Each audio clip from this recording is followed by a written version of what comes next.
السلام عليكم. النهاردة هنعمل مكرونة بالبشاميل بسيطة جدا وكمان اقتصادية ومن غير لحمة مفرومة وبطعم رهيب. سهلة ومن غير تعقيدات وأحسن 100 مرة من بتاعة المطاعم.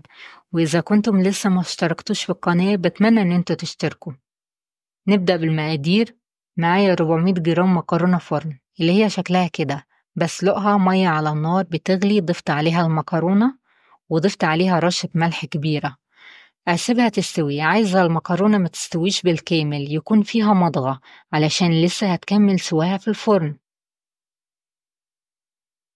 في نفس الوقت بجهز الحشو. طاسة على النار، ضفت عليها معلقتين زيت كبار وضفت عليهم نص كيلو قوانص مفرومة ورشة ملح أو رشة فلفل أسود، وأقلبها لحد ما لونها يتغير.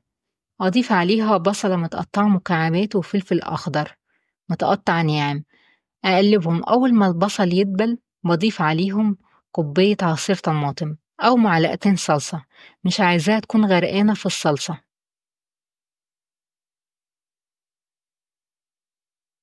قبل ما بتتسبك بضيف عليها البهارات: توم وبصل جيف وفلفل أسود وملح حسب الذوق. أسيبها تتسبك. والمكرونة كمان خلصت معايا، غسلتها بمية من الحنفية وسبتها على جنب تصفي. وكده كمان خلصنا الحشوة. ما بقاش فاضل غير البشاميل. علشان البشاميل يكون نجح معاكي لازم كميات متساوية من الدقيق والمادة الدهنية. معايا معلقتين كبار زبدة وضفت عليهم معلقتين كبار زيت، وبضيف عليهم 4 معالق كبيرة دقيق. أقلبهم دقيقتين على النار وأزود عليهم الحليب. معايا كيلو ونص حليب، بزوده شوية شوية عشان ما يبقاش فيه أي تكتلات. بضيف شوية من الحليب وأقلب لحد ما الخليط يبقى كريمي وناعم. بضيف بالطريقة دي لحد ما أخلص كمية الحليب كلها. الخطوة دي ما تبعديش عنها خالص، افضلي قلبي. أضيف المنكهات على اللي عندي فلفل أسود أو فلفل أبيض وملح حسب الذوق وورق لورا. ما تخليهوش يتقل خالص علشان لسه هيدخل الفرن ويتقل.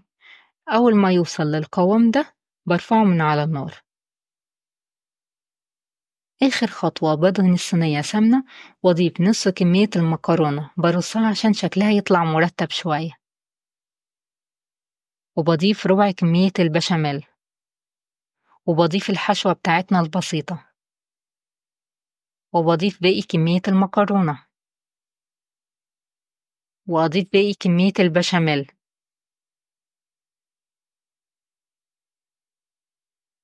بزود على الوش جبنة. عندي ميكس جبنة تشيدر وموتزاريلا، وبدخلها فرن درجة حرارته 180 في الرف اللي تحت في النص.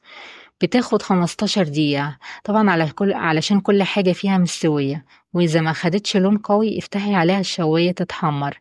ريحتها جامدة ومع إنها اقتصادية بس طعمها رهيب، وبتتقدم بألف هنا. أشوفكم على خير إن شاء الله قريب، وباي باي.